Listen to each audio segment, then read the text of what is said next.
कोट्यावधींचा महसूल देणाऱ्या बदलापूरच्या रेल्वे प्रवाशांवर रेल्वे प्रशासनानं पुन्हा अन्याय केलाय। रेल्वे स्थानकाचे अद्ययावतीकरण करत असताना जुने सरकते जिने बसवून बदलापूरकरांची चक्क फसवणूक केल्याचा आरोप महाविकास आघाडीने केलाय। या संदर्भात रेल्वे स्थानकावर येऊन जुन्या सरकत्या जिने झाकण्यास आलेली ताडपत्री हाताने खेचून काढून महाविकास आघाडीने या कामाची पोलखोल केली आहे। मध्य रेल्वेवरील सर्वाधिक गर्दीचे आणि रेल्वेला सर्वाधिक महसूल देणाऱ्या स्थानकांमध्ये बदलापूर हे महत्त्वाचे स्थानक असूनही आम्हाला अशी सापत्न वागणूक रेल्वे प्रशासनाकडून दिली जात असल्याची खंत राष्ट्रवादीचे प्रदेश सरचिटणीस अविनाश देशमुख यांनी व्यक्त केली आहे। बदलापूर स्थानकातून लाखो प्रवासी रेल्वेने प्रवास करतात। आमच्याकडे रेल्वे फेऱ्या कमी आहेत। हा अन्याय होत असेल तर आता जुने साहित्य आम्हाला नवीन करून दिले जात असून आमची फसवणूक केली जात असल्याचा आरोप उद्धव बाळासाहेब ठाकरे गटाचे शहर प्रमुख किशोर पाटील यांनी केला आहे।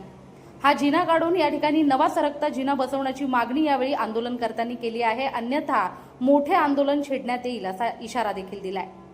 या प्रसंगी रेल्वे स्थानकावर महाविकास आघाडीचे अनेक पदाधिकारी आणि कार्यकर्ते उपस्थित होते।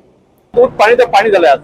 आज गेले किती दिवस झाले आम्ही सांगत होतो की बदलापूर मध्ये हा जो जिना लावलेला प्लॅटफॉर्म 2 वरती तो जुना जिना आहे, तो तुम्ही आम्हाला दाखवा। आज 2 तास झाले MRVC कंपनीला बिलकुल आमचा थांगपत्ता लागू दिला नाही आणि कुठलाही अधिकारी येत नव्हता। आज आम्ही सिद्ध करून दाखवलोय की बदलापूर तर 1.5 लाख लोक दररोज बदलापूर ट्रेनने येणं जाणं करतात आणि त्यांच्या माथी जर असा जुना जिना मारत असाल तर ते आम्ही खपवून घेणार नाहीये। म्हणून आज दूधचा दूध पाणीचा पाणी केलंय आणि जुना जिना तुमच्या बदलापूरकरांच्या माथी मारलाय हे आम्ही दाखवलंय। तर येणाऱ्या 4 ते 5 दिवसात हा जिना नाही काढला तर सन्माननीय खासदार साहेब यांनी पत्र दिलेलं आहे की संबंधित MRVC जी कंपनी आहे त्याच्यावरती गुन्हा दाखल झाला पाहिजे।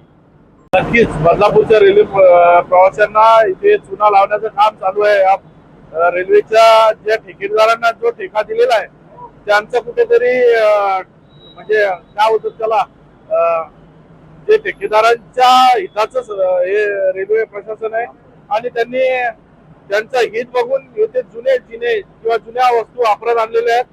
जुन्या जिन्याचं हे सगळं आम्ही दाखवलेलं आता सर्व आपण पत्रकार बंधूंनी बघितलेलंच आहे की ते सगळा जिना आहे तो गंजलेला आहे, त्याच्या वायरिंग जुन्या आहेत, तिथे कुठेतरी आता ऑइलिंग केलेलं आहे, माती साठलेली आहे।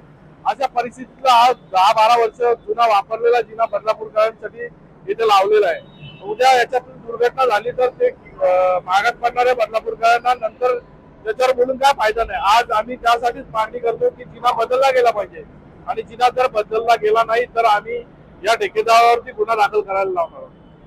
इथं जर तुम्ही बघितलं तर बदलापूरकरांची फसवणूक होत आहे, म्हणूनच ह्यासाठी आम्ही या जिन्याचा जो आमचा विरोध आहे की हा जिना इथं जो लावतायत तो पूर्ण काढून इकडून तुम्ही दुसरा नवीन जिना या ठिकाणी लावावा ही आमच्या पूर्ण बदलापूरकरांची अपेक्षा आहे।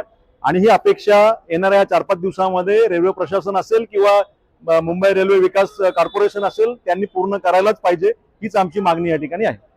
या संदर्भात मध्य रेल्वेच्या MRVC प्रशासनाने आपले उत्तर लोकतंत्र वाहिनीला दिले असून त्यानुसार सार्वजनिक निधीचा अपव्यय टाळण्यासाठी बदलापूर येथे पूर्णपणे कार्यरत असलेल्या एस्केलेटरचा पुनर्वापर केला जात असल्याची माहिती त्यांनी दिली आहे, ज्यामुळे या ठिकाणी एकूण एस्केलेटरची संख्या ही 8 इतकी झाली आहे। यात 6 नवीन आणि 2 स्थलांतरित सरकत्या जिन्यांचा समावेश आहे। बदलापूरमधील वाढत्या प्रवाशांच्या मागणीची पूर्तता करणे आणि प्रवाशांच्या सोयीसाठी सार्वजनिक निधीचा जबाबदारीने वापर करण्यासाठी हे काम करण्यात येत असल्याची माहिती त्यांनी दिली। त्यातच कल्याण बदलापूर 3ऱ्या आणि 4थ्या लाईन प्रकल्पासाठी ट्रॅक अलाइनमेंटच्या आवश्यकतेनुसार उल्हासनगर फलाट क्रमांक 1 वरील एस्केलेटर जो 2016 मध्ये बसवण्यात आला होता व ज्याचे अजूनही 21 वर्षाचे आयुर्मान शिल्लक आहे, तो या फलाटावरून हलवण्यात आला असून बदलापूर फलाट क्रमांक 2 वर बसवण्यात येत आहे। स्थलांतरित एस्केलेटर वापरात आणण्यापूर्वी मूळ उपकरणांची उत्पादक कंपनीकडून कसून तपासणी केली असून त्यानुसारच या सरकत्या जिन्यांची पुनरुभारणी केली जाईल असे MRVCने स्पष्ट केले आहे। लोकतंत्र बदलापूर या बातमी संदर्भात तुमच्या प्रतिक्रिया आम्हाला कमेंटच्या माध्यमातून नक्कीच कळवा आणि अशाच प्रकारच्या बातम्या पाहण्यासाठी लोकशाहीचा चौथा आधारस्तंभ लोकतंत्र या वाहिनीला लाईक, फॉलो आणि शेअर करायला विसरू नका। त्याचबरोबर YouTube या आपल्या वाहिनीला देखील सबस्क्राईब करायला विसरू नका। धन्यवाद।